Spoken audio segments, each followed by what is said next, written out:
तो हेलो मेरे प्यारे बच्चों, क्या हाल चाल। उम्मीद करता हूं कि आप लोग बहुत ही ज्यादा अच्छे होंगे, अपनी तैयारी बहुत अच्छे तरीके से करोगे। तो मेरे प्यारे बच्चों, जितने बच्चे क्लास 10th में 2027 बोर्ड का पेपर देने वाले हैं, उनकी वीडियो सबसे ज्यादा इंपॉर्टेंट है। सबसे ज्यादा इंपॉर्टेंट इसलिए मैं बोल रहा हूं क्योंकि आज मैं सामाजिक विज्ञान का पूरा खात्मा करने वाला हूं।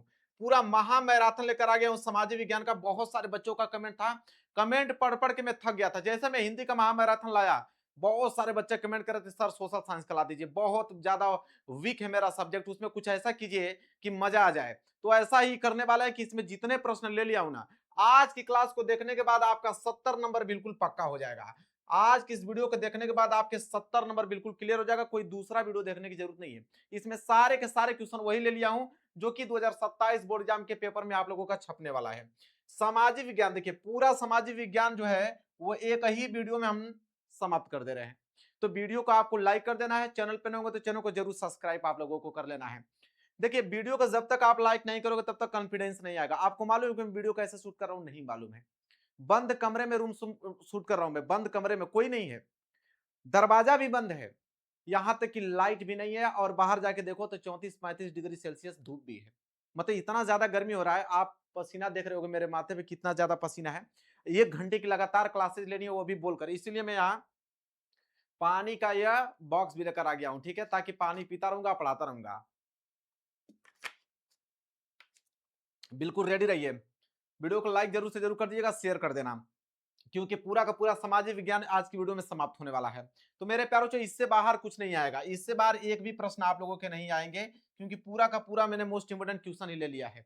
चलिए स्टार्ट करते हैं। और सबसे पहले अगर हम देखेंगे तो सबसे पहला आएगा बहुविकल्पीय प्रश्न। और बहुविकल्पीय प्रश्न आपके पेपर में 20 नंबर का बहुविकल्पीय प्रश्न बनता है। और आज की इस वीडियो में जितना इंपोर्टेंट बहुविकल्पीय प्रश्न बता दूंगा उसको तैयार कर दोगे तो एसएसटी की अगर हम बात करें तो एसएसटी में आप 20 में 20 नंबर लेकर आओगे। क्लियर है? और सबसे ज्यादा इंपॉर्टेंट चीज मैं बताता हूं आप लोगों को, ये पीडीएफ आपको मिल जाएगा बिल्कुल फ्री में। ये जो पीडीएफ आप देख रहे हो बिल्कुल फ्री में आप लोगों को ये पीडीएफ मिलने वाला है। कहां पे मिलेगा ये पीडीएफ? तो ये पीडीएफ मिलेगा, देखिए, ये आप प्ले स्टोर पे चल जाइए, ये वाला लोगों का मेरा एप्लीकेशन है। अभी नया एप्लीकेशन बनाया हूं तो सर्च में नहीं आ रहा है। तो एक काम कीजिए कि इसी वीडियो के डिस्क्रिप्शन में लिंक मिल जाएगा आपको, जब उस पर क्लिक कीजिएगा ना तो डायरेक्ट आपको प्ले स्टोर पे भेज देगा, और वहां से डाउनलोड करके मोबाइल नंबर से अपना रजिस्टर करके, और बहुत सारे मैंने फ्री में पीडीएफ दे रखा है सारे के सारे इंपोर्टेंट क्वेश्चन का, वहां से डाउनलोड कर सकते हो। या तो कमेंट में जाइए, कमेंट में पहला मैं कमेंट करके पिन कर दूंगा, वहां से आप लोग डाउनलोड कर लेना। चीजें क्लियर है? आप लोगों को समझ में आ रहा है? चलिए, सबसे पहले महत्वपूर्ण बहुविकल्पीय प्रश्न देखेंगे जो कि 20 नंबर आप लोगों का क्लियर हो जाए। इसके बाद लघु उत्तरीय, दीर्घ उत्तरीय, सारे के सारे मानचित्र सभी प्रश्न देखने वाले हैं। देखिए ध्यान से।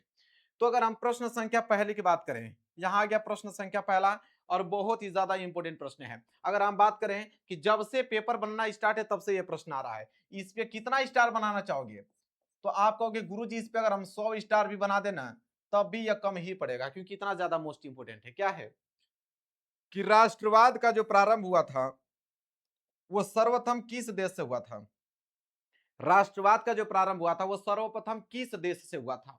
जर्मनी से, कि इटली से, कि आपका फ्रांस से, कि इंग्लैंड से? अगर इस आंसर मालूम है आप लोगों को इस क्वेश्चन का तो जल्दी से कमेंट में पूरा धड़ाधड़ भर दो आप कि राष्ट्रवाद का जो प्रारंभ हुआ था सर्वप्रथम किस देश से हुआ था। तो मेरे प्यार बच्चों, कहां से हुआ था? फ्रांस। फ्रांस देश से हुआ था। तो यहाँ पे सी वाला जो है वो बिल्कुल राइट आंसर हो जाएगा, फ्रांस देश से।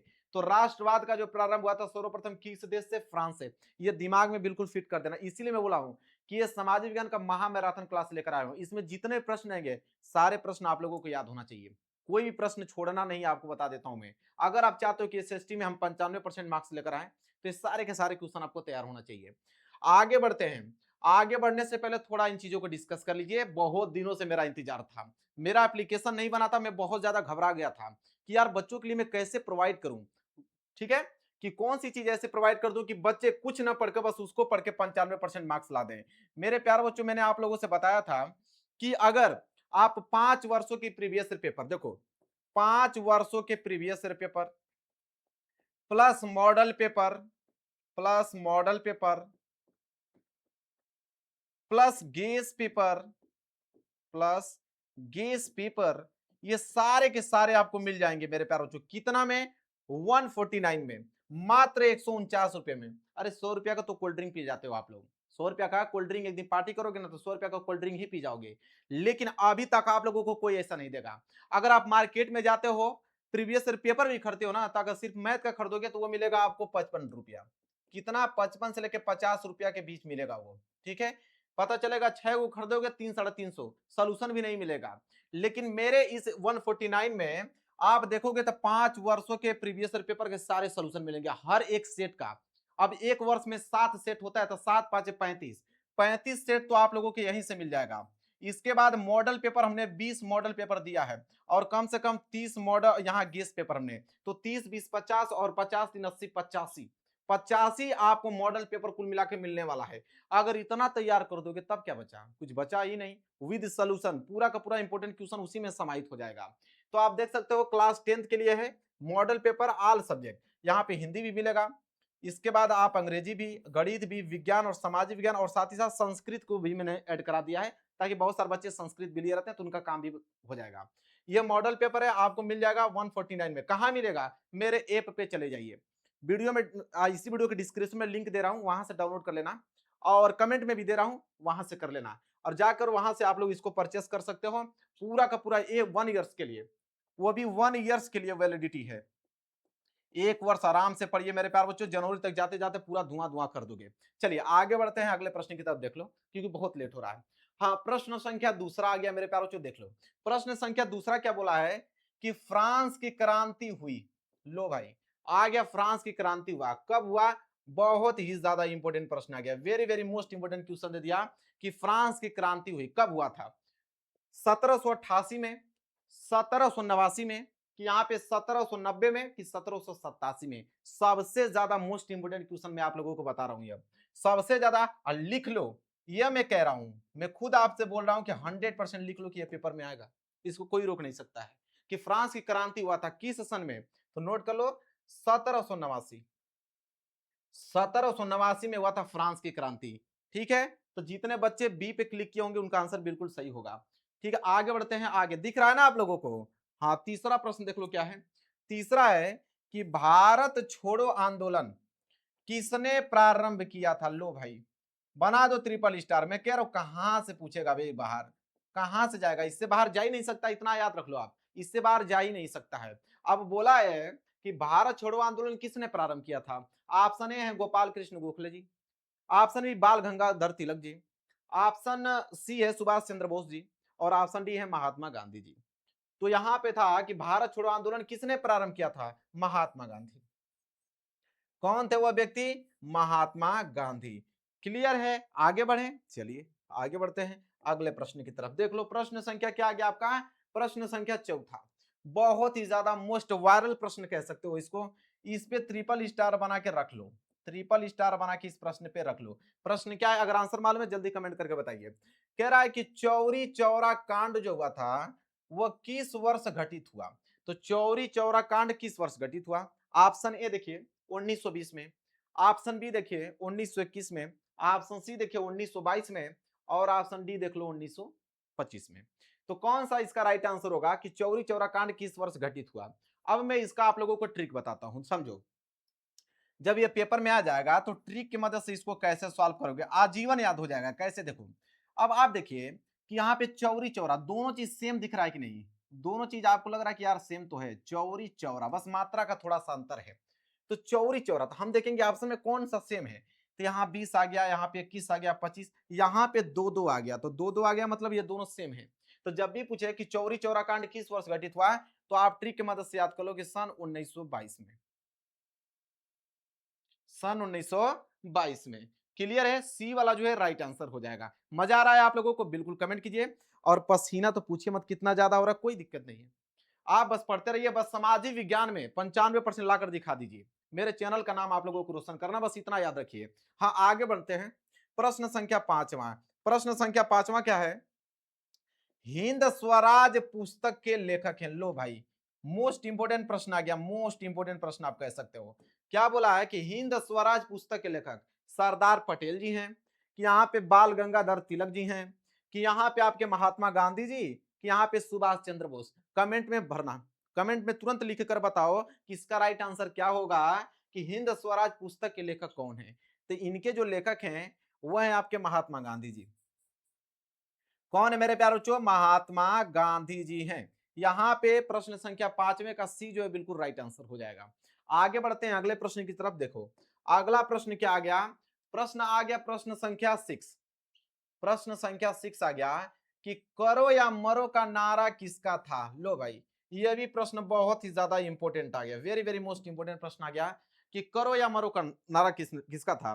तो ऑप्शन पहला है सुभाष चंद्र बोस जी, ऑप्शन बी है चंद्रशेखर आजाद जी, और ऑप्शन सी है भगत सिंह जी, और ऑप्शन डी है महात्मा गांधी। मतलब कि वीडियो समाप्त होते होते सारे प्रश्न आपके दिमाग में छप जाना चाहिए। ये नहीं कि कल याद करूंगा परसों याद करूंगा, एक ही बार ध्यान से वीडियो देखिए।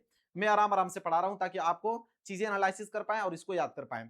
बोला है कि करो या मरो का नारा किसका था, तो आप कहोगे कि करो या मरो का नारा जो था वह महात्मा गांधी जी का। किनका नारा था, महात्मा गांधी जी का नारा था, इसलिए डी वाला जो है राइट आंसर हो जाएगा। जितने बच्चे डी पे क्लिक किए होंगे कमेंट किए होंगे उनका बिल्कुल सही है।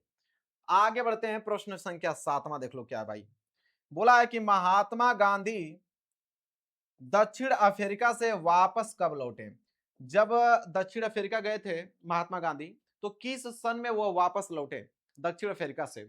ऑप्शन ए है आपका 1914 में, ऑप्शन बी है यहाँ पे 1915 में, और ऑप्शन सी है यहाँ पे 1918 में, और ऑप्शन डी है 1919 में। तो किस सन में महात्मा गांधी दक्षिण अफ्रीका से भारत लौटे थे। तो इस सन को याद कर लीजिएगा क्योंकि यह बहुत ज्यादा इंपॉर्टेंट प्रश्न है, हर साल आता है।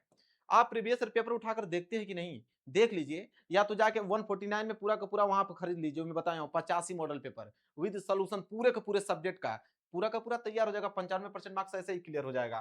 तो यहाँ पे महात्मा गांधी दक्षिण अफ्रीका कब लौटे, तो सन 1900 किसमें 15 में, सन 1915 में। बी वाला जो है बिल्कुल क्या हो जाएगा राइट आंसर, सर 1915 में लौटे थे। आगे बढ़ते हैं अगले प्रश्न की तरफ। चलिए आगे अगला प्रश्न देखिए क्या है। अगला प्रश्न है प्रश्न संख्या 8वां। बोला है कि वंदे मातरम गीत किसके द्वारा लिखा गया था। तो वंदे मातरम गीत जो था वो किसके द्वारा लिखा गया था। बहुत ही ज्यादा मोस्ट इंपोर्टेंट प्रश्न है, वेरी वेरी मोस्ट इंपोर्टेंट, जो हर साल आता है ये प्रश्न।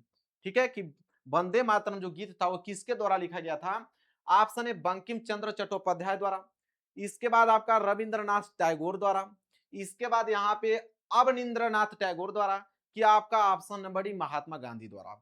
तो वंदे मातरम गीत जो थे वो लिखे थे कौन, तो बंकिम चंद्र चट्टोपाध्याय द्वारा। यहाँ पे देखिए ना ए वाला जो है बिल्कुल राइट आंसर हो जाएगा। कौन, बंकिम चंद्र चट्टोपाध्याय द्वारा। ए वाला जो है बिल्कुल क्या हो जाएगा, करेक्ट आंसर हो जाएगा। मजा आ रहा है, मजा आ रहा है तो वीडियो को जरूर लाइक कीजिएगा और इस वीडियो को अपने फ्रेंड यहाँ शेयर कर देना। देखिए अगर आपको तैयारी करना है ना तो कोई क्या बोल रहा है नहीं बोल रहा है कोई इसी से फर्क नहीं पड़ता है। आप बस मन लगाकर पढ़ाई कीजिए, फोकस कीजिए और स्मार्ट तरीका अपनाइए। अब मैं आपको बताता हूँ स्मार्ट तरीका क्या होता है। बहुत सारे बच्चे गलती क्या करते हैं, आपके पास मात्र 5 या 6 महीने हैं, 6 महीने में आपको पढ़ के कितना परसेंट लाना है, 95% लाना है। चलिए अब समझदार बच्चे क्या करेंगे, स्मार्ट वर्क लगाएंगे। अब वो सोचेंगे कि 5-6 महीने में पढ़ के मुझे 95% लाना है, कौन सी चीजें पढ़े, तो वो चीजें पढ़े जो कि उनको मालूम चले कि पेपर में आने वाला है। बात समझिए, अगर मैं कह दूं कि यहाँ पे 20 प्रश्न आपको याद करना है, 20 क्वेश्चन आपको याद करना है, तो भाई 20 क्वेश्चन याद करोगे, याद नहीं हो पाएगा। लेकिन मैं कहूं कि इस 20 क्वेश्चन में से आप 5 क्वेश्चन याद कर लो जो कि पेपर में आने वाला है, और वही प्रश्न अगर आपने याद कर लिया और वही प्रश्न पेपर में आ गया तो काम तो बन गया। तो 20 प्रश्न नहीं याद हो पा रहा था गुरुजी, लेकिन आपने जो बताया कि यही आएगा वही 5 प्रश्न हमने याद कर लिया और लो मेरा 95% मार्क्स क्लियर हो गया। तो ये चीजें अपनाना है, वही क्वेश्चन पढ़ना जो पेपर में आए, न कि फालतू से पूरा गाथा लेकर बैठ जाए और पढ़ते चले, तो कभी कंप्लीट भी नहीं होगा, वहां से क्वेश्चन भी नहीं बनेंगे। अगर आप 95% लाना चाहते हो ना, देखिए मैं आपको सच्चाई बता देता हूँ, 95% लाना चाहते हो ना तो मेरा जो 149 का कोर्स था वो मॉडल पेपर वाला, उसको सॉल्व करके चले जाओ बस। डेली दो दो सॉल्व करते रहो, किसी दिन मैथ किसी दिन साइंस फिर सोशल साइंस, एक दिन में अगर दो दो भी प्रैक्टिस सेट लगाते जाओगे मॉडल पेपर का, पूरा का पूरा संपूर्ण तैयारी हो जाएगी आप लोगों की। अब समझ सकते हैं यहाँ पे कि मैंने 85 पेपर बताया है, 85 गुणे 2, अब ये हो जाएगा आपका 5 दूनी के 10, 8 दूनी के 16, 1 17, 1700 बहुविकल्पीय प्रश्न। 1700 बहुविकल्पीय प्रश्न कहां से पूछेगा, उससे बाहर आएगा नहीं आएगा। चलिए आगे बढ़ते हैं, वीडियो को लाइक जरूर कर दीजिएगा। आगे है प्रश्न संख्या 9, 13 अप्रैल 1919 किस घटना से संबंधित है। तो 13 अप्रैल सन 1919 किस घटना से संबंधित है, ऑप्शन पहला जो है वो है सत्याग्रह आंदोलन की शुरुआत। ऑप्शन बी है साइमन कमीशन का भारत आगमन। ऑप्शन सी है असहयोग आंदोलन की शुरुआत और ऑप्शन डी है जलियांवाला बाग हत्याकांड। जल्दी से कमेंट करके बताएं, very very most important question है कि 13 अप्रैल 1919 किस घटना से संबंधित है। तो मेरे प्यारों बच्चों, इसका जो राइट आंसर हो जाएगा वो हो जाएगा जलिया बाग हत्याकांड। जलियांवाला बाग हत्याकांड से संबंधित है।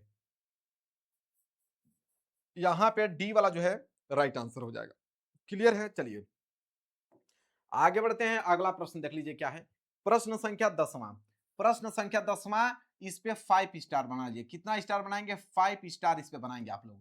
बोला है कि महामंदी, क्या बोला है कि महामंदी का जो प्रारंभ हुआ था किस वर्ष हुआ। वेरी वेरी मोस्ट इंपोर्टेंट कह सकते हो, हर साल पेपर में आता है, इतना बात याद रख लीजिए कि महामंदी का जो प्रारंभ हुआ था किस वर्ष हुआ था। ऑप्शन ए है 1919, ठीक है, और 1924, इसके बाद है आपका 1929 और ऑप्शन डी आपका 1934। बताइए कमेंट करके क्या होगा राइट आंसर कि महामंदी का जो प्रारंभ हुआ था किस वर्ष हुआ था। तो मेरे प्यार बच्चों सन 1929 में, सन 1929 में महामंदी आई थी, महामंदी, ठीक है। तो सी वाला ऑप्शन जो है बिल्कुल राइट आंसर हो जाएगा। क्लियर है? चलिए आगे आपका प्रश्न संख्या यहाँ पे 11वां। प्रश्न संख्या 11 देख लीजिए क्या है।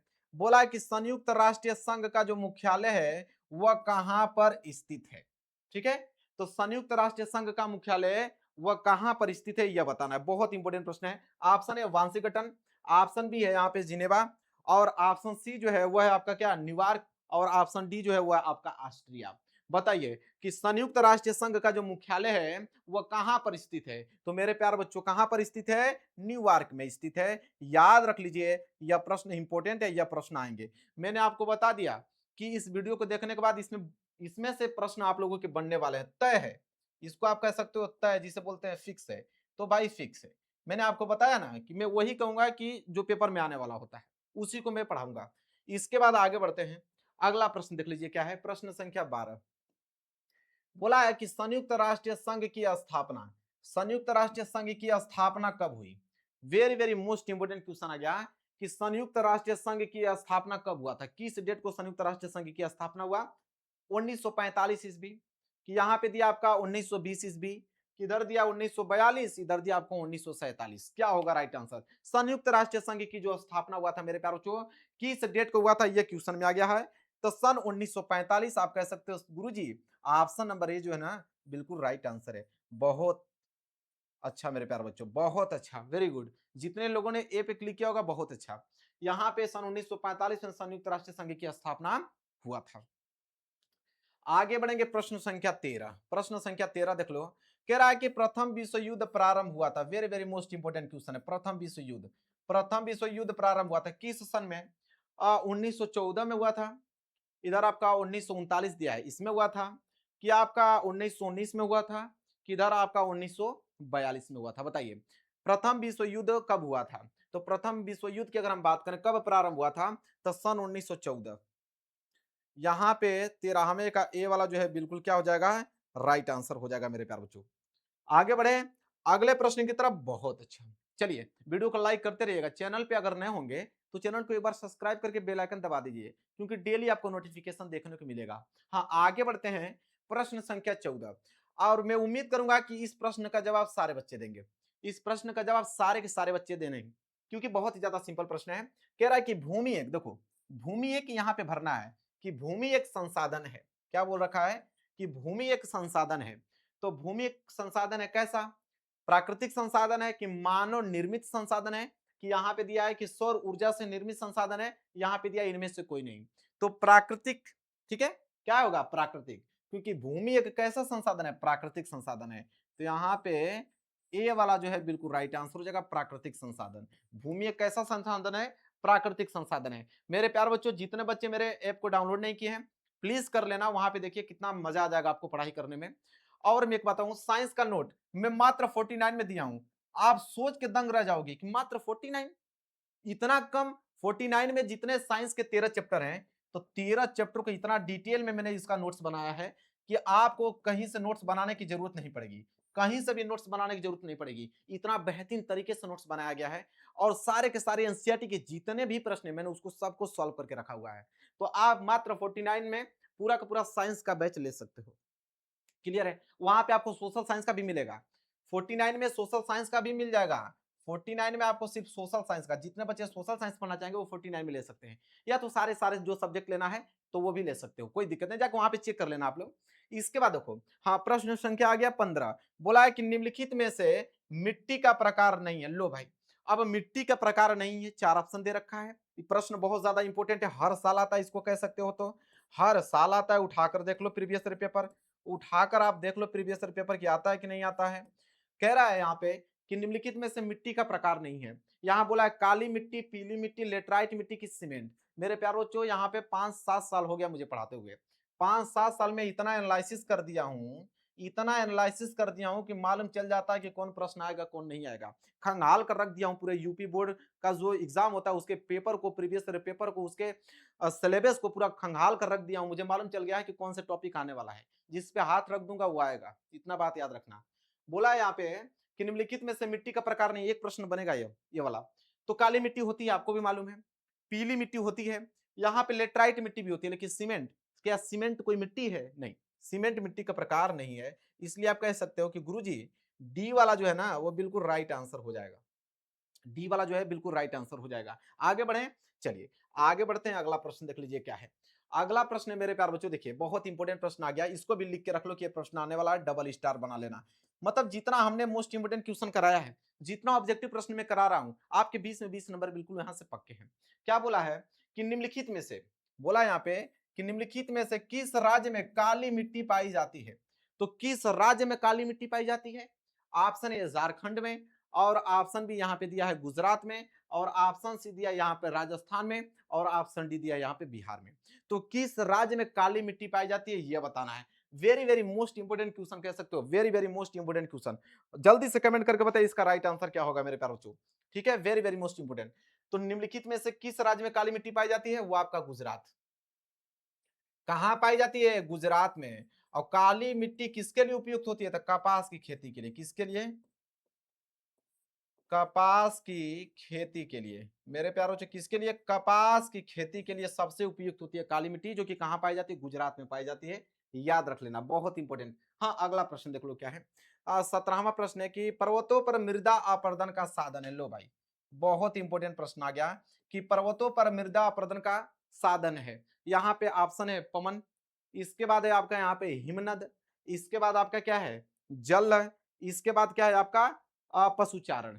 इसके बाद क्या है? पशुचारण है। बताना है यहाँ पे कि पर्वतों पर मृदा अपर्दन का साधन है, देखिए वो हो जाएगा आप लोगों का हिमनद। क्या हो जाएगा? हिमनद हो जाएगा। यहाँ पे बी वाला जो है राइट आंसर हो जाएगा। पर्वतों पर मृदा अपर्दन का जो साधन है वो आपका हिमनद है। क्लियर है? चलिए आगे बढ़ते हैं अगले प्रश्न की तरफ। प्रश्न संख्या यहाँ पे आ गया आप लोगों का 18वां। Very very most important question है, प्रश्न संख्या 18।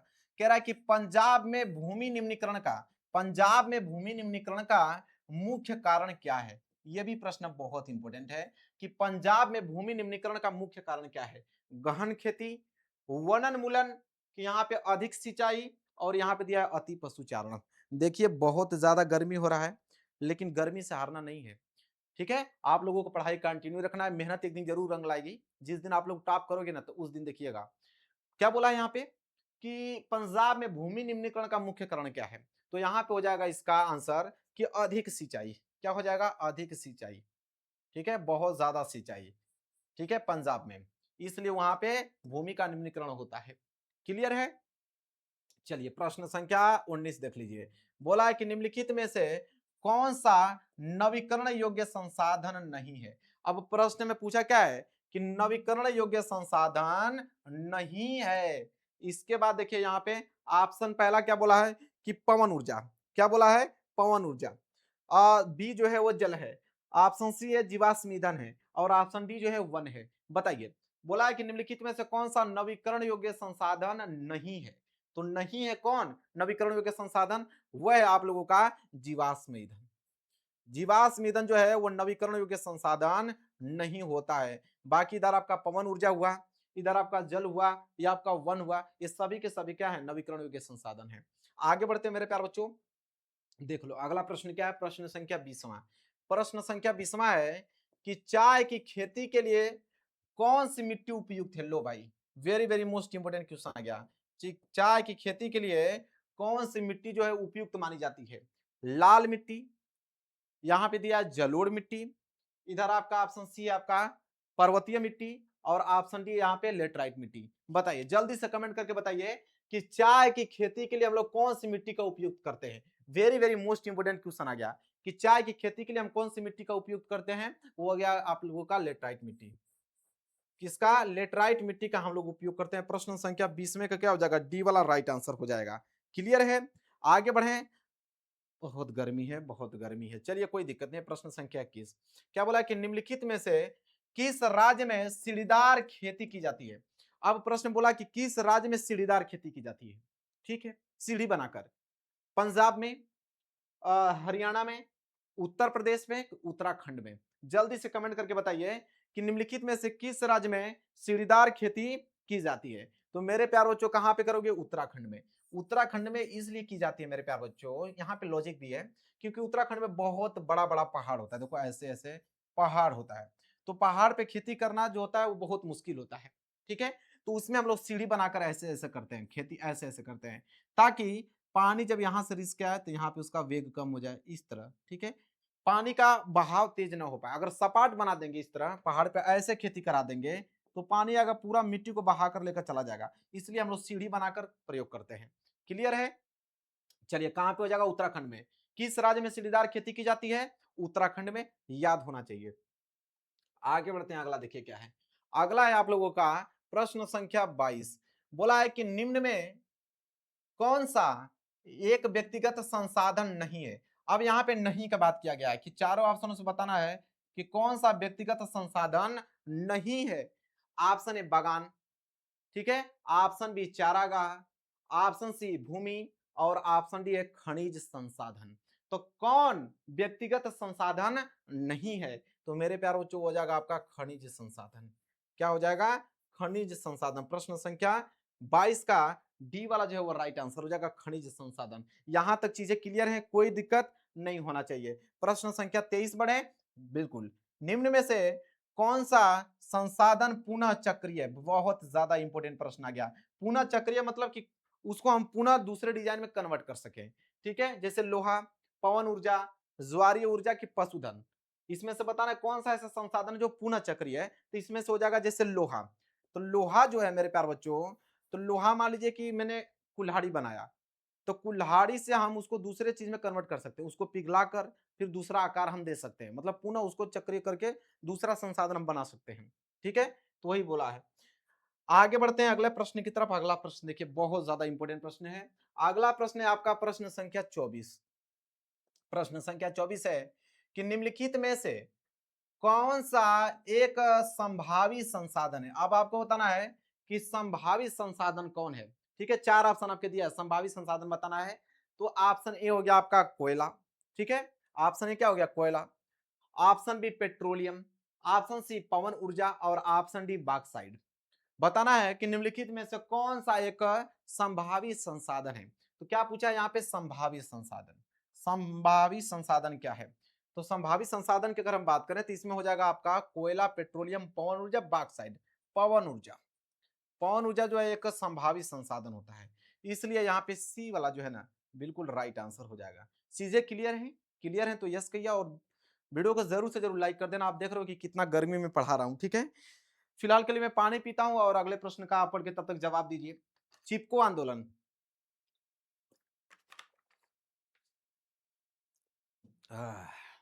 देखिए मेरे प्यारे बच्चों, प्रश्न संख्या 25। चिपको आंदोलन संबंधित है, किससे संबंधित है चिपको आंदोलन? मृदा संरक्षण से, कि वन संरक्षण से, कि यहाँ पे जल संरक्षण से, कि यहाँ पे आपका वसु और सॉरी वायु संरक्षण से। तो जो चिपको आंदोलन चलाया था वो चलाया गया था किसके लिए? वन संरक्षण के लिए। जब पेड़ों की ज्यादा कटाई हो रही थी तो लोग उस समय देखे कि अरे यार पेड़ तो बहुत ज्यादा कट रहे हैं, मेरे वातावरण पे क्षति पहुंचेगी। तो उस समय आंदोलन चलाया गया चिपको आंदोलन। और चिपको आंदोलन में यह नियम था कि सारे के सारे लोग जो थे वो पेड़ों को पकड़कर उसकी रक्षा करते थे ताकि पेड़ को कोई काट ना पाए। तो चिपको आंदोलन किससे संबंधित है? तो यहाँ पे वन संरक्षण से। ठीक है, पेड़ों की कटाई रोकने से। इसलिए बी वाला जो है बिल्कुल क्या हो जाएगा, राइट आंसर हो जाएगा। चीजें क्लियर है? चलिए आगे बढ़ते हैं अगले प्रश्न की तरफ। अगला प्रश्न देख लो क्या है। प्रश्न संख्या यहाँ पे आ गया आप लोगों का 26। प्रश्न संख्या 26 है, कह रहा है कि सुंदरवन राष्ट्रीय पार्क जो है वो किस राज्य में स्थित है। बहुत प्यारा प्रश्न आ गया, very very most important question कह सकते हो, जो कि हर साल यह पेपर में आता है। क्या है कि सुंदरवन राष्ट्रीय पार्क जो है वो किस राज्य में स्थित है। ऑप्शन ए देख लीजिए क्या है, असम में। ठीक है, ऑप्शन बी है आपका उड़ीसा में, ऑप्शन सी है यहाँ पे आपका पश्चिम बंगाल में, और ऑप्शन डी जो है वो आपका मध्य प्रदेश में। चार ऑप्शन है, इन चारों ऑप्शन में से कोई एक ऑप्शन सही है। तो सुंदरवन राष्ट्रीय पार्क किस राज्य में स्थित है, तो मेरे प्यार बच्चों याद रख लीजिए कि यहाँ पे होता है पश्चिम बंगाल। मतलब पश्चिम बंगाल में सुंदरवन राष्ट्रीय पार्क स्थित है। यहाँ पे सी वाला जो है ना वो बिल्कुल राइट आंसर हो जाएगा। चीजें क्लियर हैं? चलिए मेरे प्यार बच्चों आगे बढ़ते हैं प्रश्न संख्या 27। प्रश्न संख्या 27 की तरफ कह रहा है कि विश्व में सर्वाधिक वर्षा किस स्थान पर होती है। अब यह विश्व पूछा है पूरा वर्ल्ड में, कि पूरा वर्ल्ड में सबसे ज्यादा वर्षा किस स्थान पे होती है। ऑप्शन ए मासिनराम में होती है, कि ऑप्शन बी चेन्नई में होती है, कि ऑप्शन सी व्लादिवोस्टॉक में होती है, कि यहाँ पे आपका न्यूयॉर्क में होता है। तो सबसे ज्यादा जो वर्षा होती है पूरे वर्ल्ड की बात कर रहा हूँ, पूरे विश्व की बात कर रहा हूँ, तो होता है मासिनराम में। कहाँ पे, मासिनराम में। यहाँ पे हो जाएगा मेरे प्यार जो ए वाला जो है बिल्कुल राइट आंसर हो जाएगा। चीजें क्लियर है? चलिए आगे बढ़ते हैं प्रश्न संख्या यहाँ पे 28 की तरफ। प्रश्न संख्या 28 देख लीजिए क्या है, very very most important question आ गया, या प्रश्न संख्या 28। और ये जो प्रश्न है हर साल आता है, यह प्रश्न जो है हर साल आता है मेरे प्यारे बच्चों। बहुत गर्मी हो रही है। हाँ क्या है कि टिहरी बांध परियोजना, बोला कि टिहरी बांध परियोजना किस राज्य में स्थित है। Very very most important question है, very very most important question कह सकते हो। क्या बोला है कि टिहरी बांध परियोजना किस राज्य में स्थित है। ऑप्शन ए पंजाब में, ऑप्शन बी गुजरात में, ऑप्शन सी उत्तराखंड में, ऑप्शन डी मध्य प्रदेश में। जल्दी से कमेंट करके बताइए। तो टिहरी बांध परियोजना जो है मेरे प्यारे बच्चों वह है आपका उत्तराखंड में। कहां पे, उत्तराखंड में स्थित है। ठीक है, टिहरी बांध परियोजना। इसके बाद प्रश्न संख्या 29, ये भी उतना ही ज्यादा इंपोर्टेंट है, कि सलाल बांध किस नदी पर बनी है। यह भी प्रश्न very very most important question है, very very most important question है, कि सलाल बांध किस नदी पर बना है। Option A Mahanadi, option B Chenab नदी, ऑप्शन सी सतलुज नदी, और ऑप्शन डी जो है वो कृष्णा नदी। जल्दी से कमेंट करके बताइए। तो सलाल बांध किस नदी पर बना है, तो वह बना है मेरे प्यारे बच्चों चिनाब नदी पे। कहां पे, चिनाब नदी पे। बी वाला जो है ना वो बिल्कुल राइट आंसर हो जाएगा। बी वाला जो इस प्रश्न का बिल्कुल राइट आंसर हो जाएगा। जितने बच्चे कमेंट किए होंगे बी, बिल्कुल उनका सही आंसर है। आगे बढ़ते हैं प्रश्न संख्या 30 की तरफ। देख लो ये प्रश्न हमको लगता है जब से पेपर बन रहा है ना तब से दे रहा है, उसको मॉडिफाई भी नहीं कर रहा है, हूबहू यही प्रश्न उठाकर दे रहा है। क्या है कि इनमें से कौन सी रबी फसल है, रबी की फसल बताना है कि इसमें से कौन सी रबी की फसल है। चावल है, मोटे अनाज है, कि यहाँ पे चना, चना में वो भी दिया है क्या, काला चना दिया हुआ है। इसके बाद की कपास है। क्या बोला है कि इनमें से कौन सी रबी की फसल है। तो रबी की फसल जो इसमें से है वो है आपका चना। वो भी चना में कौन सा चना है, तो मेरे प्यार जो काला चना। तो यहाँ पे हो जाएगा आपका सी वाला जो है ना वो बिल्कुल राइट आंसर हो जाएगा। चीजें क्लियर हैं? चलिए आगे बढ़ते हैं प्रश्न संख्या 31 की तरफ। बोला है कि इनमें से कौन सी एक फलीदार फसल है। अब बताना है कि फलीदार फसल कौन सा है। यह भी प्रश्न बहुत ज्यादा इंपॉर्टेंट है, वेरी वेरी मोस्ट इंपॉर्टेंट प्रश्न आ गया, कि इनमें से कौन सी फलीदार फसल है। ऑप्शन ए जो है दालें, ऑप्शन बी जो है मोटे अनाज, ऑप्शन सी ज्वार तिल, और ऑप्शन डी है कि तिल। ठीक है, प्रश्न क्या है, फलीदार फसल। तो फलीदार फसल के अंतर्गत आ जाता है आपके दालें। तो यहाँ पे ए वाला जो है बिल्कुल राइट आंसर हो जाएगा। ठीक है, क्लियर है, नोट कर लो। आगे बढ़ते हैं अगले प्रश्न की तरफ। देख लो अगला प्रश्न है यहाँ पे प्रश्न संख्या 32। बोला है कि निम्नलिखित में से कौन सी एक रेशेदार फसल है। Very very most important question आ गया, रेशेदार फसल है। कह रहा है कि निम्नलिखित में से कौन सी एक रेशेदार फसल है। जूट है कि आपका कॉफी, कि जौ, कि आपका रबर। जल्दी से कमेंट करके बताइए कि निम्नलिखित में से कौन सी एक रेशेदार फसल है। तो यह हो जाएगा आप लोगों का मेरे प्यार बच्चों जूट। ठीक है, क्योंकि जूट में बहुत ज्यादा रेशा निकलता है, ये बात आपको भी मालूम है, इसलिए रेशेदार फसल के अंतर्गत आती है। हाँ आगे है प्रश्न संख्या 33।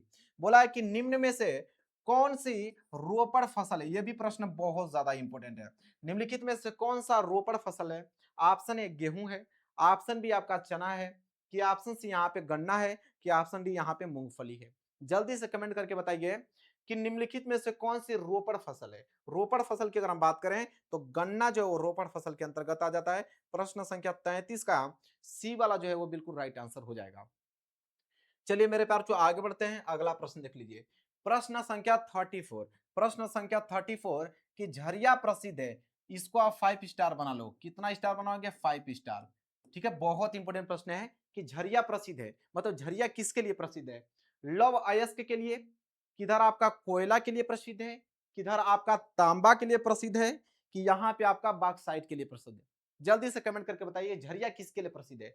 तो झरिया जो है मेरे प्यार बच्चों वो कोयला के लिए प्रसिद्ध है। किसके लिए?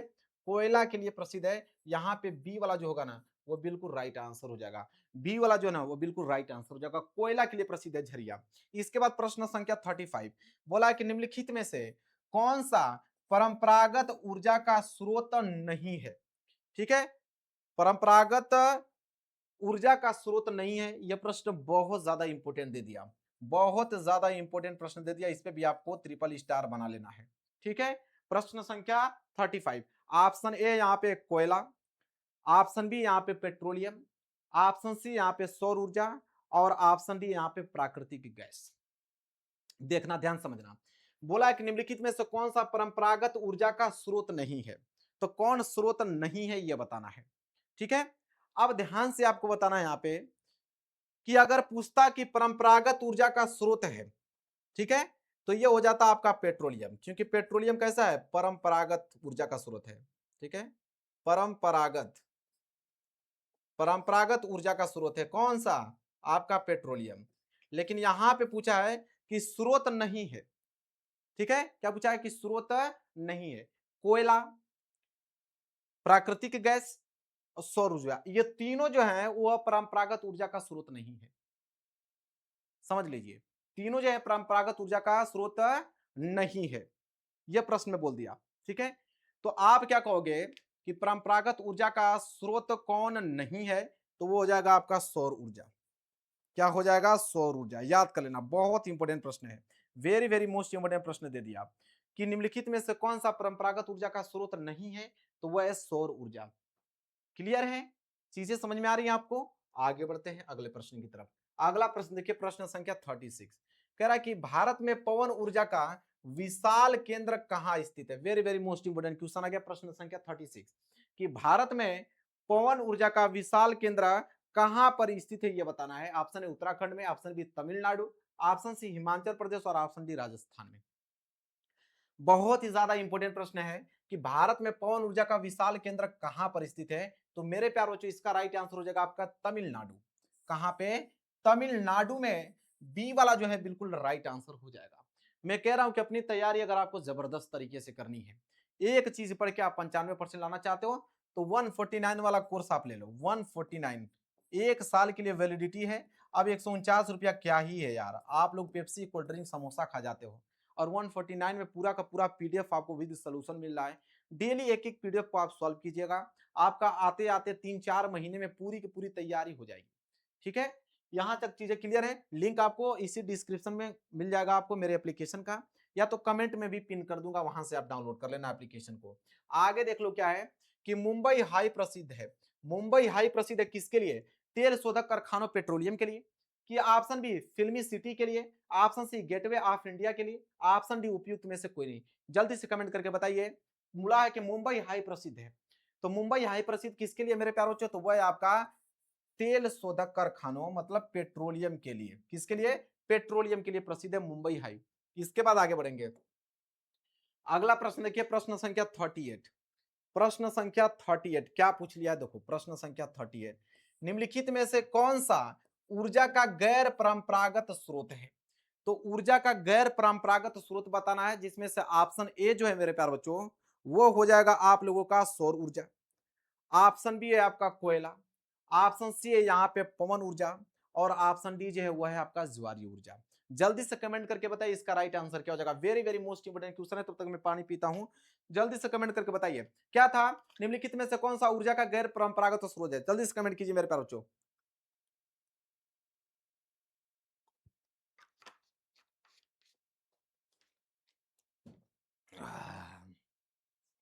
बहुत गर्मी है, समझ लीजिए। चलिए, क्या बोला है कि निम्नलिखित में से कौन सा ऊर्जा का गैर परंपरागत स्रोत है? ठीक है, गैर परंपरागत स्रोत। सबसे पहले तो बात जानिए कि जो कोयला है ना, यह परंपरागत स्रोत होता है। ये जो कोयला होता है, यह परंपरागत स्रोत होता है। तो कोयला तो हो गया आपका परंपरागत स्रोत, लेकिन हमसे पूछा है कि परंपरागत, गैर परंपरागत पूछ दिया है। अगर वह परंपरागत स्रोत पूछता तब तो हम कोयला मार देते हैं, लेकिन प्रश्न में हमको घुमा दिया है गैर परंपरागत। तो गैर परंपरागत में आपका सौर ऊर्जा भी आता है, पवन ऊर्जा भी आता है, ज्वारी ऊर्जा भी आता है, तीनों आता है। तीनों ही गैर परंपरागत स्रोत हैं, लेकिन तीनों में से सबसे बेस्ट आपका जो होगा वो होगा सौर ऊर्जा। सबसे बेस्ट प्रायोरिटी सौर ऊर्जा को दिया जाता है। जब तीनों आ जाए ऑप्शन में तो आपको सौर ऊर्जा मारना है, इतना बात याद रखिए। या तो प्रश्न ऐसे रहता कि निम्नलिखित में से कौन सा ऊर्जा का परंपरागत स्रोत है, सिर्फ परंपरागत स्रोत पूछता डायरेक्ट हम कोयला को मार देते, लेकिन यहाँ पे गैर परंपरागत पूछ दिया है, तो सबसे उच्च प्रथम श्रेणी पर रखेंगे सौर ऊर्जा को। इसके बाद प्रश्न संख्या 39 आई है, एंथ्रेसाइट का जो संबंध है वो किस खनिज से है? एंथ्रेसाइट का जो संबंध है वो किस खनिज से? तांबा से, बॉक्साइट से, ऑप्शन सी सोना से, और ऑप्शन डी जो है वो किससे? कोयला से। जल्दी से कमेंट करके बताइए क्या था एंथ्रेसाइट। एंथ्रेसाइट का जो संबंध है वो किस खनिज से? कमेंट करके बताइए इसका आंसर क्या होगा मेरे प्यारे बच्चों। बॉक्साइट से, कोयला से। तो ये हो जाएगा आपका एंथ्रेसाइट का मतलब कोयला। एंथ्रेसाइट का जो संबंध है वो किससे है? कोयला से है। यहाँ पे डी वाला जो है राइट आंसर हो जाएगा। चीजें क्लियर हो रही है मेरे प्यारे बच्चों? बहुत बढ़िया, लाइक करते रहिएगा, लाइक आप लोगों को करते रहना है। चलिए आगे बढ़ते हैं, प्रश्न संख्या 40। ठीक है, 40वां प्रश्न है कि कोरबा प्रसिद्ध, लो भाई आ गया, very very most important question आ गया, कोरबा। अब इसने बोला है कि कोरबा प्रसिद्ध है। अब कोरबा किसके लिए प्रसिद्ध है? प्राकृतिक गैस के लिए प्रसिद्ध है, कि कोयला के लिए प्रसिद्ध है, कि सौर ऊर्जा के लिए प्रसिद्ध है, कि आपका बॉक्साइट के लिए प्रसिद्ध है? चीजों को समझिएगा ध्यान से आप लोग, कि कोरबा प्रसिद्ध, मैं ट्रिक आपको बता देता हूं कि को से कोरबा, को से कोयला, को से कोरबा, को से कोयला। तो जब भी आ जाए कि कोरबा किसके लिए प्रसिद्ध है, मतलब कि कोयला के लिए प्रसिद्ध है, तो यहाँ पे बी वाला जो है राइट आंसर हो जाएगा। बी जो है वो बिल्कुल क्या हो जाएगा? राइट आंसर हो जाएगा। चीजें क्लियर है, समझ में आ रहा है ट्रिक के साथ? प्रश्न संख्या 41 देखो क्या है, कह रहा है कि निम्नलिखित में से श्रीलंका में निम्नलिखित में से कौन सा बहुसंख्यक वर्ग है? तो श्रीलंका में बताना निम्नलिखित में से कौन सा बहुसंख्यक वर्ग है? तमिल है, कि ईसाई है, कि इधर आपका सिंधली है, कि यहाँ पे मुस्लिम है? तो श्रीलंका में निम्नलिखित में से कौन सा बहुसंख्यक वर्ग जो है मेरे प्यारे बच्चों, वो हो जाएगा आपका सिंहली। क्या हो जाएगा? सिंहली। सी वाला जो है वो बिल्कुल राइट आंसर हो जाएगा। क्वेश्चन नंबर 41 का जो है वो सी वाला बिल्कुल करेक्ट आंसर हो जाएगा। चीजें क्लियर हैं? चलिए आगे बढ़ते हैं। अगला प्रश्न देखिए क्या है। अगला प्रश्न आ गया, very very most important question आ गया। क्या है? प्रश्न संख्या 42 कि भारत के संविधान की 8वीं अनुसूची में कुल भाषाएं, very very most important question आ गया, कि भारत की 8वीं अनुसूची में कुल कितनी भाषाएं सम्मिलित हैं? कुल कितनी भाषाएं हैं? 20, कि आपका 22, किधर आपका 24, किधर आपका 26? तो मेरे प्यारे बच्चों, भारत के संविधान की 8वीं अनुसूची में कुल जो भाषाएं हैं वो टोटल कितनी भाषाएं हैं? टोटल 22 हैं। कितनी हैं? टोटल 22 हैं, याद होना चाहिए आप लोगों को। प्रश्न संख्या 43 कि भारत में जो पंचायती राज की स्थापना हुआ था वो किस सन में हुआ था? Very very most important question आ गया, कि भारत में पंचायती राज की स्थापना कब हुई थी? 1980 में, 1990 में, कि 1992 में, कि 2000 यहाँ पे 4 में? जल्दी बताइए कि भारत में पंचायती राज की जो स्थापना हुआ था वो किस सन में हुआ था? जल्दी से कमेंट करके बताइए, बहुत ज्यादा इंपॉर्टेंट ये प्रश्न देखने को मिलेगा आप लोगों को। तो सन 1992 में याद कर लो कि भारत में पंचायती राज की जो स्थापना हुआ था सन 1992 में हुआ था। सी वाला जो है राइट आंसर हो जाएगा। चीजें क्लियर है? चलिए आगे बढ़ते हैं अगले प्रश्न की तरफ। अगला प्रश्न देख लीजिए, प्रश्न संख्या यहाँ पे आ गया 44। प्रश्न संख्या आ गया यहाँ पे 44, जो कि बहुत ज्यादा इंपॉर्टेंट प्रश्न है। इसका सारे के सारे लोगों का जवाब आना चाहिए। बता देता हूं क्या है, कि भारत में कुल कितने संघीय राज्य हैं? वेरी वेरी मोस्ट इंपोर्टेंट, इस पे आपको 5 स्टार वाला लेना है। कितना? 5 स्टार वाला लेना है, कि भारत में कुल कितने संघीय राज्य हैं? 27, 28 की 29 की यहाँ पे 30? तो भारत में कुल कितने संघीय राज्य हैं? तो मेरे प्यारे बच्चों कितने हैं? 28। तो जितने बच्चे यहाँ पे बी पे क्लिक किए होंगे उनका आंसर बिल्कुल करेक्ट होगा। चीजें क्लियर हैं? चलिए आगे प्रश्न संख्या 45। प्रश्न संख्या क्या आ गया आपका? 45। क्या कह रहा 45, कि भारत में क्या बोला है, कि भारत में केंद्र शासित राज्यों की संख्या कितनी है? तो भारत में केंद्र शासित राज्यों की संख्या कितनी है, ये तो आना चाहिए आप लोगों को। 9, 7 कि 10 कि यहाँ पे 8।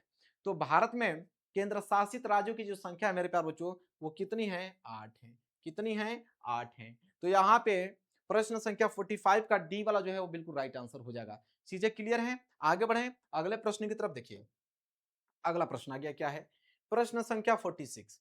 प्रश्न संख्या 46 है कि यदि यदि हम लैंगिक भेदभाव की बात करते हैं, यदि हम लैंगिक भेदभाव की बात करते हैं तो उसका अर्थ होता है, उसका अर्थ क्या होता है? वेरी वेरी मोस्ट इंपोर्टेंट, 4 यहाँ पे ऑप्शन दिए गए हैं, जल्दी से कमेंट करके बताइए।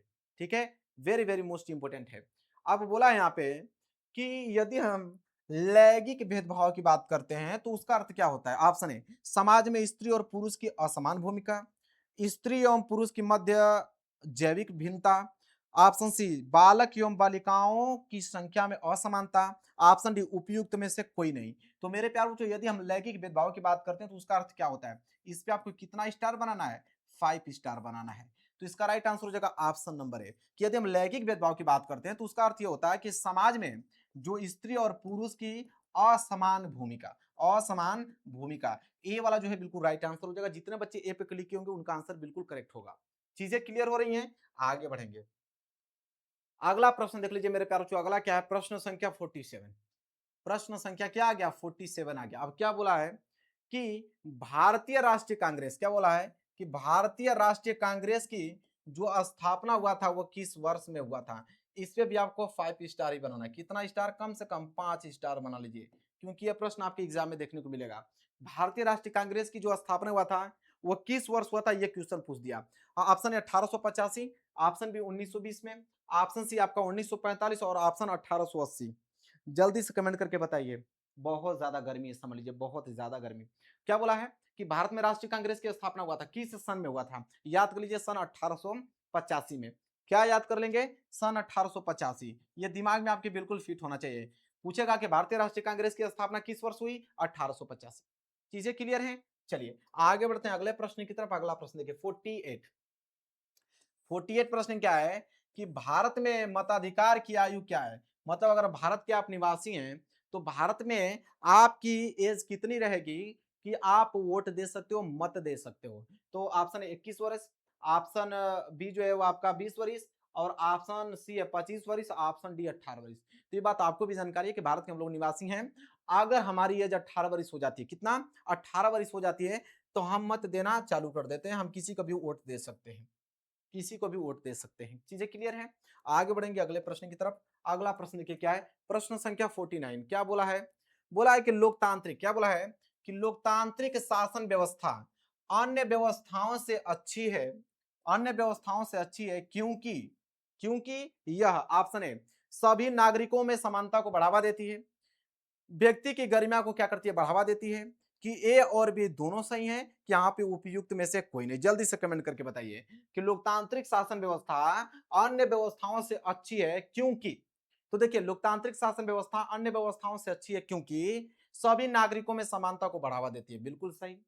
सभी व्यक्ति की गरिमा को भी बढ़ावा देती है, बिल्कुल सही। मतलब ए और बी दोनों सही हैं, इसलिए आपका जो रियल आंसर हो जाएगा वो ऑप्शन नंबर सी, मतलब ए और बी दोनों सही हैं। चीजें क्लियर हैं?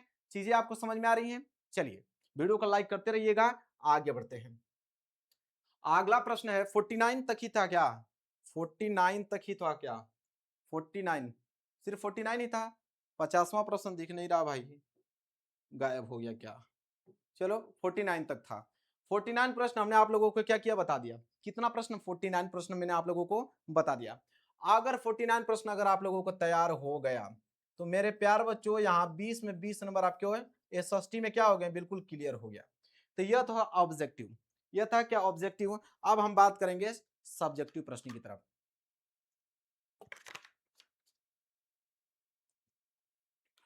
देखिए अब हम बात करेंगे सब्जेक्टिव प्रश्न की तरफ। देखिए यहां से स्टार्ट होता है लघु उत्तरीय प्रश्न।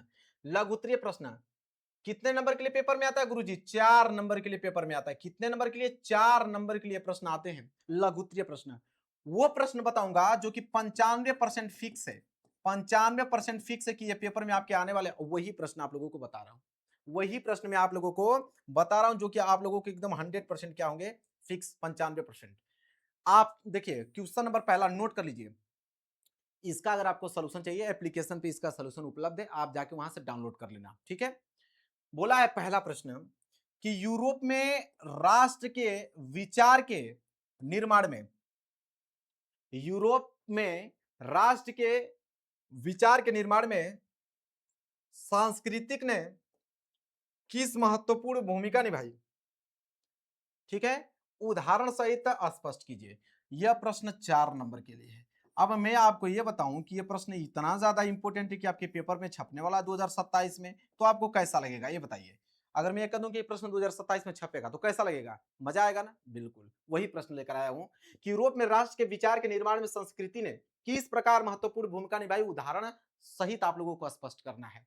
बहुत ज्यादा इंपॉर्टेंट प्रश्न है। दूसरा प्रश्न तैयार करना कि फ्रांस की क्रांति के 4 कारण लिखे। फ्रांस की क्रांति इतना ज्यादा इंपॉर्टेंट है कि इस पे आपको 5 स्टार बनाने पे मजबूर कर देगा। और ये प्रश्न आएगा कि फ्रांस की क्रांति का वर्णन कीजिए, या तो पूछता है कि फ्रांस की क्रांति के 4 कम से कम 4 कारण आप लोगों को लिखना है। एक कारण पे 1 नंबर मिलेगा, 4 कारण है 4 नंबर आप लोगों को मिल जाएगा। इसके बाद तीसरा प्रश्न आ जाइए। तीसरा है कि नेपोलियन द्वारा किए गए सुधारों का वर्णन कीजिए। जब नेपोलियन जो था तो नेपोलियन ने बहुत सारे सुधार किया था, बहुत सारी चीजें परिवर्तन किया था, तो उनके सुधारों को वर्णन करना। कम से कम 4 सुधार तो आपको लिखना ही पड़ेगा। नेपोलियन का कम से कम 4 सुधार तो आपको लिखना ही पड़ेगा, 4 नंबर अगर आपको चाहिए तो। प्रश्न बहुत ज्यादा इंपॉर्टेंट है। आगे बढ़ते हैं प्रश्न चौथा। अब चौथा पे कितना स्टार बनाओगे, आगे से ही आप 5 स्टार बना लो, आगे से ही आप 5 स्टार बना लो, क्योंकि जर्मन एकीकरण की प्रक्रिया का संक्षेप में पता लगाइए। या तो जर्मनी एकीकरण पूछता है, ठीक है, तो जर्मन एकीकरण की प्रक्रिया का संक्षेप में पता लगाइए। यह प्रश्न इतना ज्यादा इंपॉर्टेंट है मेरे प्यारे बच्चों, हर साल आता है, हर साल इसको देगा कि जर्मन एकीकरण की प्रक्रिया का संक्षेप में पता लगाइए।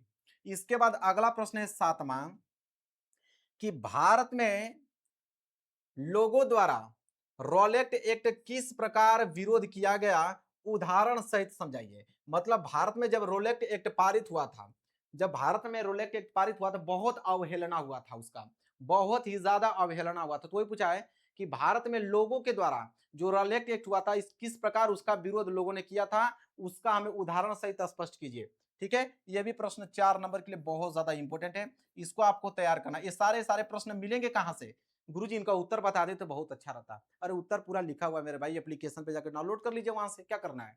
प्रश्न संख्या 6 कह रहा है कि प्रथम विश्व युद्ध का भारतीय समाज व अर्थव्यवस्थाओं पर क्या प्रभाव पड़ा। Very very most important question आ गया। कह रहा है यहाँ पे प्रश्न है कि प्रथम विश्व युद्ध का, जब प्रथम विश्व युद्ध हुआ तो भारत समाज पे उसके आर्थिक व्यवस्था पे क्या प्रभाव पड़ा। जब प्रथम विश्व युद्ध समाप्त हुआ तो भारत में जो आर्थिक व्यवस्था थी उस पर प्रथम विश्व युद्ध का क्या प्रभाव पड़ा, उसका वर्णन करना है। अब बताइए कितना ज्यादा इंपॉर्टेंट प्रश्न है, जाके प्रीवियस पेपर कभी उठाकर चेक कीजिए, आपको मालूम चल जाएगा। अन्यथा 85 क्वेश्चन का आप सीरीज में चलाया हूं, 85 मॉडल पेपर, जिसमें मॉडल पेपर भी है, गेस्ट पेपर भी है, ठीक है, प्रीवियस ईयर पेपर भी है, सब कुछ उसमें है। आप वहां से परचेस कर सकते हो मात्र 149 में। अब इतना कौन आपको कम में देगा भाई, 149 में पूरा सोल्यूशन। टाइप करने में ही 4 महीने लग गए हैं, टाइप करने में उसको 4 महीने लग गए हैं, ठीक है। ये नहीं कि कहीं ना कहीं से चैट जीपीटी से बना कर दिया हूं, चैट जीपीटी उसको पाएगा कभी जिंदगी में नहीं पाएगा। उसको हमने खुद वर्क किया, रात भर जाग कर, और छोटे छोटे सरल सरल शब्दों का प्रयोग किया है हमने, ठीक है। जाके देख लीजिएगा एक बार मॉडल पेपर को। हाँ, प्रश्न 7वां क्या है कि सत्याग्रह के विचार का क्या मतलब है। वेरी वेरी मोस्ट इंपोर्टेंट, सत्याग्रह कि सत्याग्रह के विचार का क्या मतलब है। यह प्रश्न 4 नंबर में जाता है, बहुत ज्यादा इंपॉर्टेंट, तैयार करना आपको। प्रश्न संख्या 8वां है कि 1929 की महामंदी का भारत पे क्या प्रभाव पड़ा। इस पे कितना 10 स्टार बना दें, 10 स्टार बना दें। अगर मैं कह दूं कि स्टूडेंट ये 2027 में पेपर छपने वाला है तो कैसा लगेगा, मजा आएगा। तो बिल्कुल मजा आने वाला है, क्योंकि 2027 में जाके देख लेना कि 1929 की महामंदी का भारत पे क्या प्रभाव पड़ा, ठीक है। यह प्रश्न फिक्स है, यह प्रश्न फिक्स है कि आपके एग्जाम में आएगा ही आएगा। चीजें क्लियर हैं। चलिए अब है आपका प्रश्न 9, ब्रेटन वुड्स समझौता का क्या अर्थ है। ब्रेटन वुड्स समझौता के क्या अर्थ है। लाइट आ गई क्या, मैं चेक करके आता हूं, लाइट आ गई होगी तो बहुत अच्छी बात है भाई। लाइट नहीं आई, अभी तक लाइट नहीं आई। लग रहा है कि इन्वर्टर बोल रहा है, कोई दिक्कत नहीं, हमने सोचा लाइट आ जाएगी तो थोड़ा सा एसी वगैरह चालू कर ले होते हैं। हाँ, ब्रेटन वुड्स समझौता क्या अर्थ है, यह भी प्रश्न बहुत ज्यादा इंपॉर्टेंट है, यह भी प्रश्न बहुत ज्यादा इंपॉर्टेंट है। ब्रेटन वुड्स समझौता का क्या अर्थ है। चलिए लाइट भी हम लोगों का साथ नहीं दे रही है, क्योंकि गर्मी का मौसम है, लाइट दिन भर काट रहा है। हाँ, इस प्रश्न पे कितना स्टार बनाएंगे? 10 बनाएंगे, बना लो। 10 स्टार बनाइएगा, बना लीजिए कि महामंदी के कारणों की व्याख्या कीजिए। अभी हमने देखा था कि महामंदी के कारण बता भारत पे क्या प्रभाव पड़ा था। अब ये प्रश्न ये पूछता है कि महामंदी के कारणों की व्याख्या आपको करना है।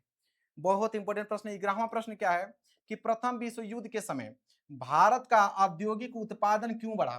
तो प्रथम विश्व युद्ध जब हुआ था, तो प्रथम विश्व युद्ध के समय जो भारत का जो औद्योगिक उत्पादन था ना, वो बहुत तीव्र गति से बढ़ गया था। उसका रीजन क्या था बढ़ने का, वही संक्षेप में वर्णन करना है।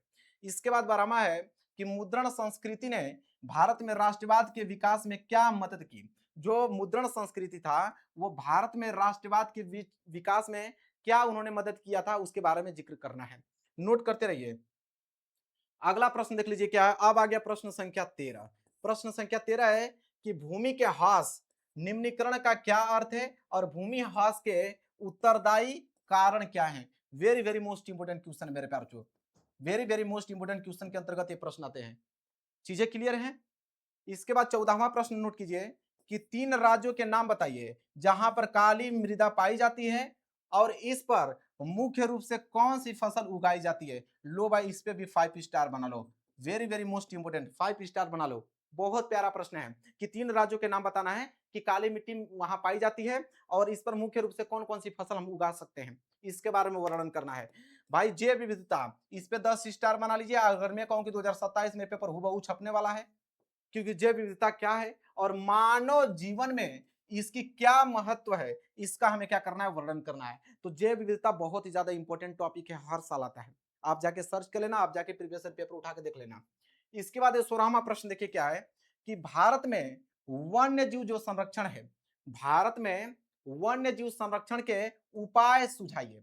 तो भारत में वन्य जीव संरक्षण के उपाय सुझाना है, यह भी प्रश्न बहुत ज्यादा इंपॉर्टेंट है। यह प्रश्न बहुत प्यारा प्रश्न है। इसके बाद है कि भारतीय कृषि की कोई 3 विशेषता लिखिए। भाई 5 स्टार बना लीजिए। भारतीय कृषि की कोई 3 विशेषता लिखने के लिए बोलता है, बहुत इंपॉर्टेंट प्रश्न है। इसके बाद 18वां कि चावल जिसे हम धान बोलते हैं, तो चावल की खेती के लिए उपयुक्त भौगोलिक परिस्थितियों का वर्णन कीजिए। वेरी वेरी मोस्ट इंपोर्टेंट कह सकते हो। अगर मैं कह सकता हूं कि 2027 में बनेगा तो ये भी आ सकता है, कोई दिक्कत नहीं, क्योंकि ये प्रश्न बहुत ज्यादा इंपॉर्टेंट है कि चावल धान की खेती के लिए उपयुक्त भौगोलिक परिस्थितियों का वर्णन कीजिए। गुरुजी सॉल्यूशन कहाँ मिलेगा बता दीजिए ना। तो भाई एक बार फिर बता देता हूँ कि सॉल्यूशन इसी वीडियो के डिस्क्रिप्शन में लिंक है, मेरे एप्लीकेशन का डाउनलोड कर लो, वहीं से सॉल्यूशन इसका डाउनलोड करके याद कर लो, ठीक है। अगर आप 95% लाना चाहते हो सामाजिक विज्ञान में, तो वो देखिए 19 प्रश्न है कि कृषि उत्पादन में जो वृद्धि, तो कृषि उत्पादन में वृद्धि सुनिश्चित करने के लिए हम सरकार द्वारा किए गए उपाय को सुझाइए। तो कृषि उत्पादन में वृद्धि सुनिश्चित करने के लिए सरकार द्वारा किए गए उपाय को सुझाना है। वेरी वेरी मोस्ट इंपोर्टेंट है, 5 स्टार इस पे भी आप बना लीजिए। 20वां प्रश्न देख लीजिए कि हमें खनिजों के संरक्षण की क्यों आवश्यकता होती है। भाई लो, यह भी प्रश्न बहुत प्यारा प्रश्न आ गया कि हमें खनिजों के संरक्षण की क्यों आवश्यकता होती है, बहुत प्यारा प्रश्न है।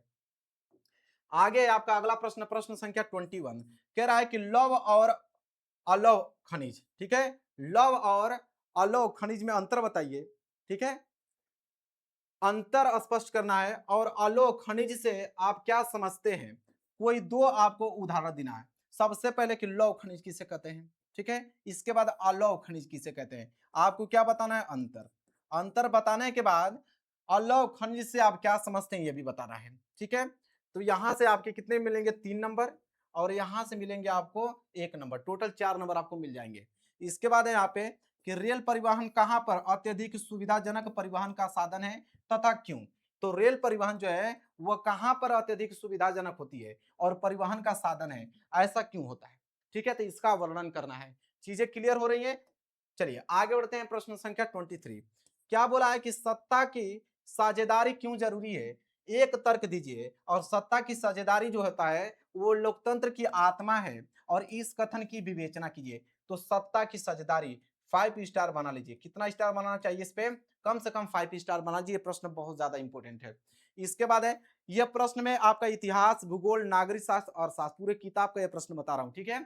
इसके बाद संघवाद क्या है, लिख लो, 10 स्टार लिख लो और बगल में 2027 लिख लो कि ये आएगा। संघवाद क्या है और इसकी प्रमुख विशेषताएं आपको लिखना है। यह 2027 में छपेगा भाई। ये जो प्रश्न बता रहा हूं ना, यहां से प्रश्न बाहर नहीं आने वाले हैं।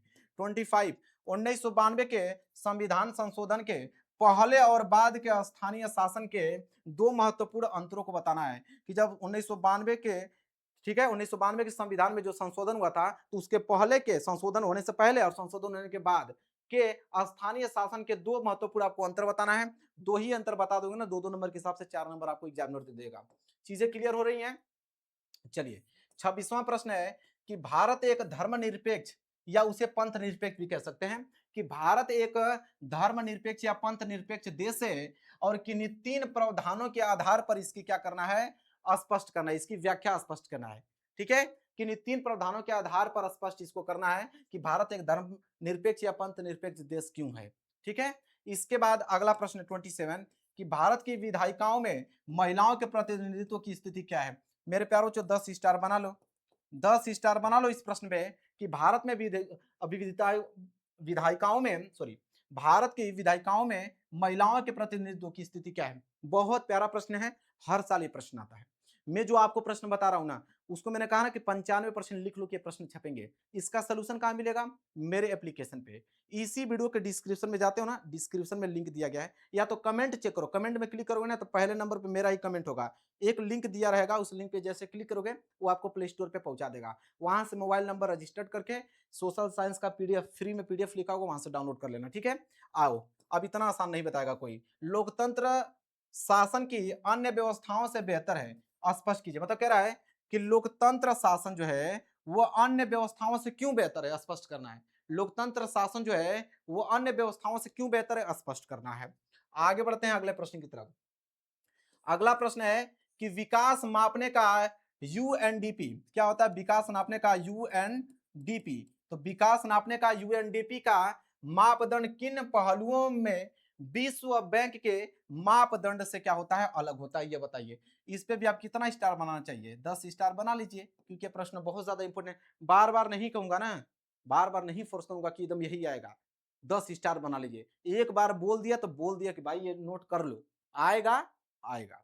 चीजें क्लियर हैं? इसके बाद है कि राष्ट्रीय आय तथा प्रति व्यक्ति आय में क्या अंतर होता है, विवेचना कीजिए। मेरे प्यार बच्चों, यह प्रश्न इतना ज्यादा इंपॉर्टेंट है, इस पे आपको 10 स्टार बनाना है। इस पे 2027 बोर्ड एग्जाम में प्रश्न छपने वाला है। कैसा लगा? मजा आ गया? बिल्कुल।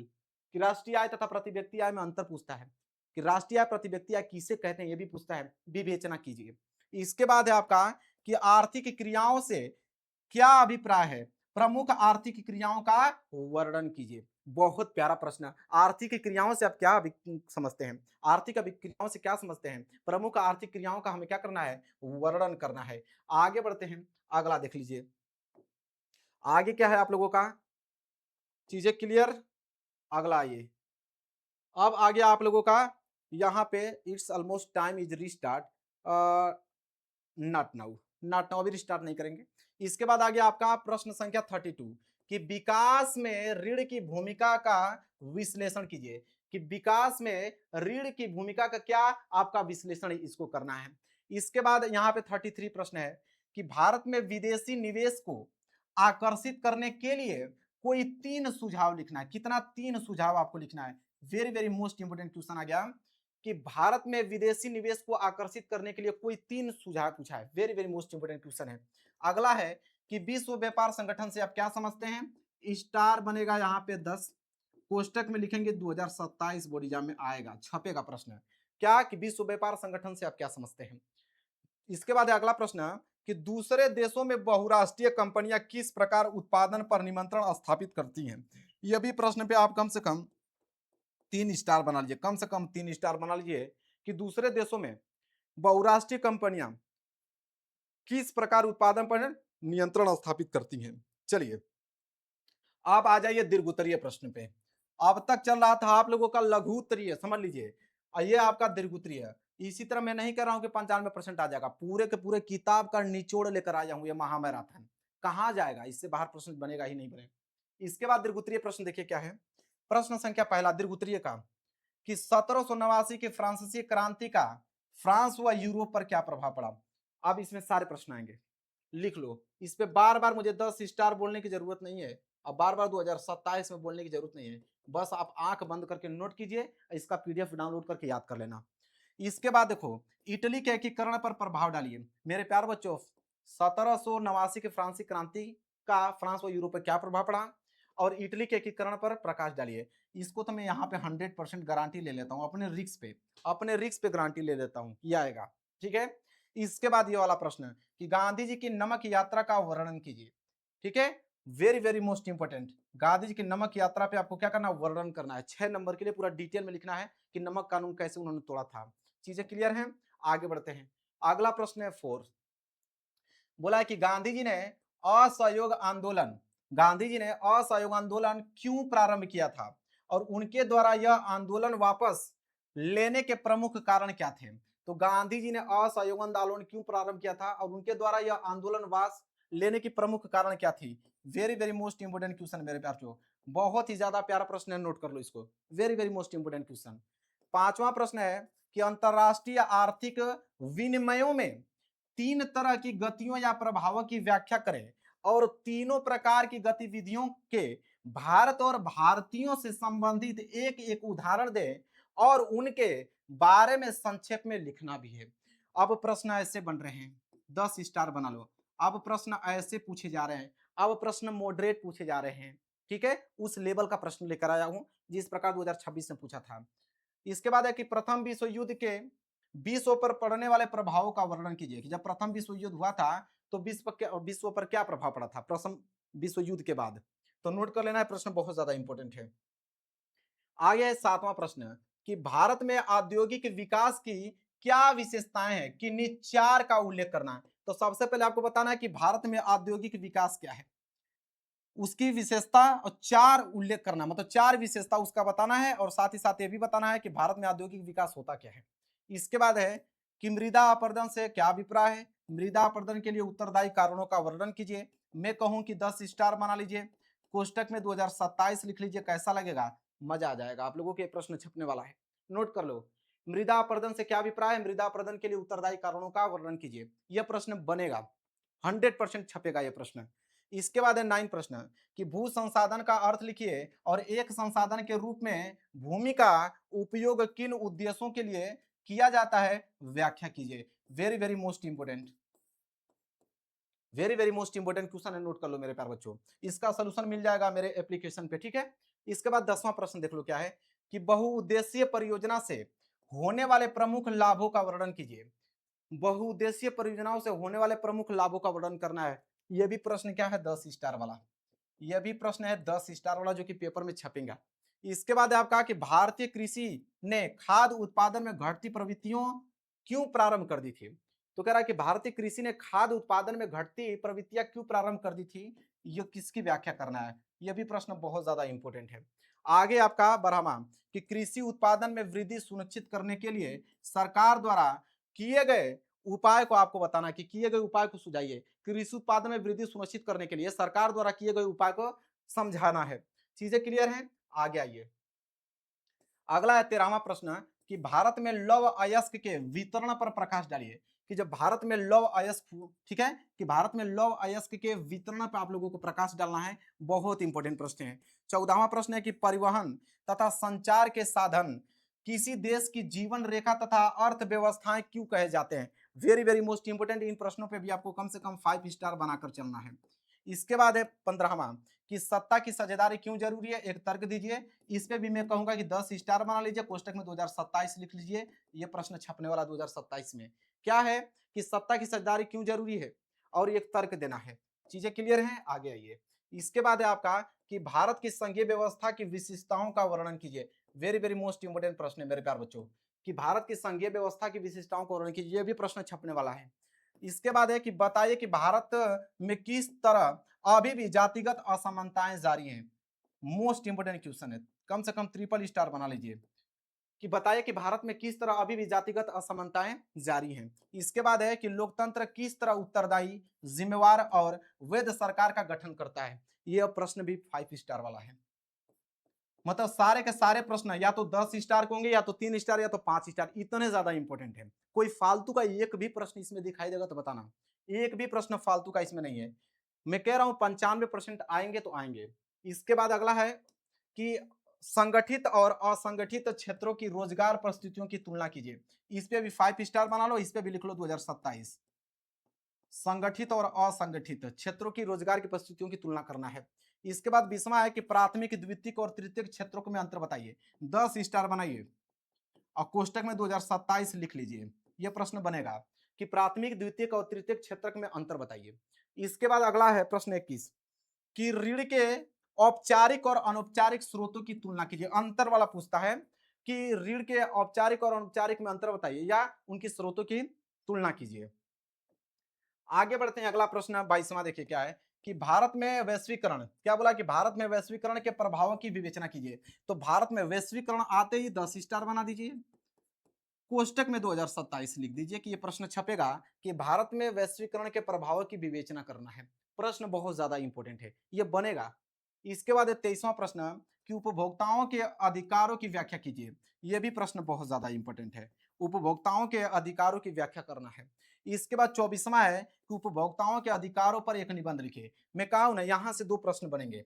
एक बनता है कि उपभोक्ताओं के अधिकारों की व्याख्या कीजिए और एक प्रश्न बनता है कि उपभोक्ताओं के अधिकारों पर एक निबंध लिखिए। ये दोनों प्रश्न इतना है ना कि एक प्रश्न यहाँ से फिक्स है। मैं कह सकता हूं कि फिक्स है 2027 बोर्ड में यहाँ से एक प्रश्न, बस याद करने की जरूरत है। पीडीएफ इसका मिल जाएगा, इसका पीडीएफ बिल्कुल मेरे प्यारों से फ्री में मिल जाएगा आप लोगों को। मैंने बताया कि मेरे एप्लीकेशन पे मिल जाएगा और एप्लीकेशन का लिंक कहाँ है, इसी वीडियो के डिस्क्रिप्शन में आप लोगों को लिंक मिलेगा। और अगर आप 95% लाना चाहते हो, अगर आप 95% लाना चाहते हो, या आप मॉडल पेपर डाउनलोड कर लो मात्र 149 में 85। इसमें आपको 5 वर्षों का previous year paper, model paper, guess paper सब कुछ देखने को मिलेगा विद सोल्यूशन। डेली अगर 2 प्रैक्टिस सेट भी करोगे ना तो आपके मेरे प्यारे जो 5 महीने में पूरा पूरा संपूर्ण तैयारी, हिंदी का, अंग्रेजी का, गणित का, विज्ञान का, सामाजिक विज्ञान, संस्कृत सब कुछ डिटेल में। एक बार परचेज करके देखिए, पैसा आप लोगों का बर्बाद नहीं होगा। यहाँ पे 100 रुपया 150 रुपया आप खा लेते हो, 149 में मेरे प्यार जो आपकी जिंदगी बदल देगी, ये मैं गारंटी लेता हूँ। एक बार परचेस करके कमेंट करके बताना कि मजा आ रहा है कि नहीं उसको सॉल्व करने में। बाकी मेरी डेली क्लासेस चली रही है, उस पर आप लीजिए। वीडियो कैसा लगा बताइए, वीडियो अच्छा लगा हो तो जरूर लाइक कीजिएगा, चैनल पे नए हो तो चैनल को जरूर सब्सक्राइब कर लीजिएगा। मिलेंगे एक प्यार से नेक्स्ट वीडियो में, तब तक के लिए धन्यवाद।